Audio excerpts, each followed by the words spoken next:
શહેરમાં હોય તો પંખા વગર ચાલે નહીં. તો આ પર્યાવરણ છે એની નજીક જે છે એ પામે આનંદ અધિક છે. જે કોઈ એની નજીક છે પામે આનંદ અધિક છે. ખુશીના ખજાનાનો સમુદ્ર છે.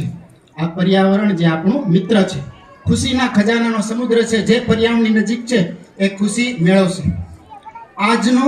આજના સમયમાં માણસની જે વાત છે, આજનો માનવ સાવ અબૂધ છે. કારણ કે જે ડાળ પર બેઠો એ જ કાપે છે. મૂર્ખ એટલા માટે કીધું કે જે ડાળ ઉપર આપણે બેઠા છીએ એ જ આપણે કાપીએ છીએ, એટલે કે પર્યાવરણને નુકસાન કરીએ છીએ. જાણે તે પર્યાવરણનો શત્રુ છે, આ પર્યાવરણ જે આપણો મિત્ર છે. હવે આપણે શત્રુ નહીં, પર્યાવરણનો મિત્ર બનવાનું છે.